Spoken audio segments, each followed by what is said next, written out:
कि आदरणीय मोदी जी के नेतृत्व में पिछले 10 वर्ष से देश ने एक नई दिशा भी पकड़ी है। देश की दशा सुधारने का भी प्रयत्न आदरणीय मोदी जी ने शुरू किया है। 140 करोड़ के इस जनसंख्या वाले देश को मोदी जी ने भली भांति समझते हुए कि प्रत्येक युवा को सरकारी नौकरी नहीं दी जा सकती, आज से 10 वर्ष पूर्व उन्होंने मोदी जी को ये भली भांति पता है, जमीन से उठे हुए हैं, कि मेरे देश का प्रत्येक नागरिक अपने अंदर एक योग्यता लेकर के पैदा होता है, अपने अंदर एक कौशल को लेकर के पैदा होता है। तो कौशल विकास का उन्होंने एक कार्यक्रम शुरू किया और युवाओं को एक नई दिशा दी है, चाहे वो अच्छी नौकरी प्राप्त करने का, चाहे वो स्वयं रोजगार की दिशा पकड़ने का। और विश्व के अंदर मोदी जी ने जो प्रदेश से लेकर के भारत की देशवासियों ने जो आशीर्वाद लगातार तीसरी बार उनको प्रधानमंत्री बनने का दिया है, विश्व के मानचित्र पर 5वें से तीसरे स्थान पर पहुंचाने का लक्ष्य तो मोदी जी ने लिया है और विकसित भारत का हम सबको संकल्प 2047 का दिया है। भजनलाल जी ने भी विकसित राजस्थान का संकल्प लिया है और ये राइजिंग राजस्थान का विषय ध्यान में रखते हुए सिर्फ देश में ही नहीं, विदेश तक अलग अलग जगह पर अलग अलग टोलियां नई उद्योग नीति बनाते हुए आज से पूर्व एमओयू खूब साइन हुए, लेकिन इस बार इन युवाओं के भविष्य को किस तरीके से बदला जा सकता है, किस तरीके से राजस्थान को विकसित बनाया जा सकता है, सारा कार्यक्रम शुरू किया गया है। और अभी राज्यवर्धन जी कैबिनेट मंत्री उद्योग, वो भी स्विट्जरलैंड जाकर के आए। मुख्यमंत्री और उप मुख्यमंत्री प्रेमचंद जी बैरवा साहब कोरिया और जापान का दौरा है। फिर उप मुख्यमंत्री दिया कुमारी जी और भजनलाल जी का जर्मनी और यूके का भी दौरा है। राज्यवर्धन जी का यूएई यूनाइटेड अरब एमिरेट्स का दौरा है। उद्योग राज्य मंत्री के दायित्व पर मेरा भी इटली एवं सऊदी अरेबिया का है और सिंगापुर भी। अलग अलग इन देशों, इन विदेशों की इन धरती पर जाकर के वहां पर रोड शोज किए जाएंगे। उद्योगपतियों को, उनको यहाँ पर आने के लिए, निवेश करने के लिए हम लोग आमंत्रित करके आएंगे। देश के अंदर भी, मुंबई के अंदर भजनलाल जी ने, आदरणीय राज्यवर्धन जी ने, सबने मिलकर के, पूरी टीम ने मिलकर के यहाँ पर भी कार्यक्रम लॉन्च किया है। अलग अलग शहरों में, यहाँ पर भी अलग अलग जगह पर खूब बड़ी संख्या में कितने ज्यादा उद्योगपति आ सके, वो आपने पहली बार जो ऐतिहासिक 4,90,000 करोड़ का बजट भजनलाल जी की सरकार ने पहली बार दिया है। जाती हुई सरकारें सदैव ऐसा बजट देती है, लेकिन आती हुई सरकार ने पहला बजट, ये एक देश आजादी के बाद का पहला इतिहास है, उसके अंदर अलग अलग जगह पर जो भजनलाल जी ने घोषणाएं करी है, मैं बधाई देना चाहूंगा सभी यहाँ पे विराजमान सारे कार्यकर्ताओं को, जो पचपदरा को पेट्रोलियम हब की जो एक उन्होंने तोहफा दिया है। यहाँ पर आने वाले समय में खूब बड़ी संख्या के अंदर निवेश यहाँ पर आने वाला है। चाहे बीकानेर का सेरामिक हब, जोधपुर को सोलर हब, अभी मोदी जी ने भी उसको बहुत बड़ी एक सौगात पाली, मारवाड़, जोधपुर के बीच में सोलर के लिए यहाँ पर उसका डेवलपमेंट के लिए दिया है। अजमेर में IT hub, hi tech city Jaipur को, नाथद्वारा, राजसमंद इधर, क्योंकि राजस्थान की धरती खनिज मिनरल से धनी एक ये प्रदेश है अपना, तो यहां से अपना रॉ मटेरियल बाहर जाता है। तो किस तरीके से यहाँ पर ही उद्योग स्थापित हो, जैसे मोरबी में टाइल बनाने का उद्योग है, तो वो किस तरीके से ज्यादा यहाँ पर निवेश राजस्थान प्रदेश की धरती पर हो। आदिवासी क्षेत्र को भी पीछे ना छोड़ते हुए बांसवाड़ा, डूंगरपुर, उसमें केमिकल, फर्टिलाइजर, इस तरीके के हब बनाने का हमने लक्ष्य लिया है।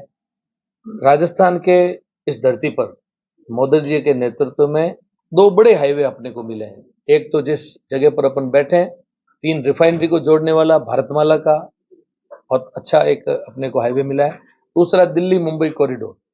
तो इन बड़े हाईवेज का उपयोग किस तरीके से उद्योगपति ले सके, किस तरीके से आने वाली इस युवा शक्ति को प्रदेश के अंदर अलग अलग दिशा में हर जिले पे एक उद्योग का हमने लक्ष्य लिया है। तो ये कुछ बुलेट पॉइंट्स मैंने आपको चर्चा की है।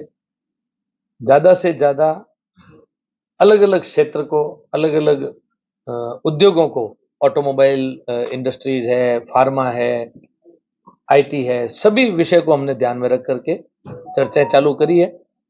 खूब एमओयू साइन भी होना चालू हो चुके हैं और खूब प्रक्रियारत है। तो दिसंबर के अंदर धीरे धीरे जैसे समय निकलेगा, आप पत्रकार बंधुओं को आने वाली इस राजस्थान प्रदेश की युवा पीढ़ी के लिए क्या नवाचार किया जा सकता है, उसी दिशा के अंदर भारतीय जनता पार्टी की भजन लाल जी की सरकार के कुशल नेतृत्व में काम कर रही है। रिफाइनरी की विजिट है, किस तरीके से रहेगा? देखिए, मैंने अभी आपको बताया कि यहाँ पर पेट्रोलियम हब डिक्लेयर किया है। तो आने वाले समय के अंदर किस तरीके से क्या क्या उद्योग, नए नए उद्योग यहाँ पर आ सकते हैं, क्या उसकी प्रोग्रेस रिपोर्ट है रिफाइनरी की, आज हम सभी कार्यकर्ता आदरणीय अमीर सिंह जी, एमएलए साहब, अरुण जी, हमारे जिलाध्यक्ष जी और भी हमारे कार्यकर्ता वहाँ पर उसकी प्रोग्रेस रिपोर्ट को भी देखने जाएंगे। और आने वाले समय की जो पेट्रोलियम हब के अंदर क्या क्या अपॉर्चुनिटी, क्या क्या दिशा बाड़मेर, बालोतरा और मैं कहूँगा कि मारवाड़ के लिए क्या खुशी की सौगातें यहाँ पर आने वाली है, उसका कुछ चर्चा उन अधिकारियों से करने के लिए रिफाइनरी का आज दौरा है। तो मारवाड़ के लिए प्रमुख जो है जेपीएमएल जो कॉरिडोर है जोधपुर वाली, को लेकर जो बालोतरा और बाड़मेर इसमें भी उद्योग की काफी संभावना है। यहाँ पे दिनों से भी मांग है लगातार कि हमको इससे जोड़ा जाए, तो शामिल किया जाए, इसको लेकर क्या है? देखिए, अभी आप बात करें तो ग्लोबल विलेज, विश्व को ये गांव माना गया है। तो ये बालोतरा पाली, ये कोई अब दूरी में दूरी नहीं रही है। मैंने आपको अभी जिक्र किया कि दो लंबे हाईवे तो अपने को मिले, लालसोट पचपदरा एक और अपने को तीसरा, इन दोनों हाईवेज को जोड़ने वाला भी अपने को हाईवे मिलेगा। आने वाले समय में विकास की गंगा बहे तो अतिशयोक्ति नहीं होगी।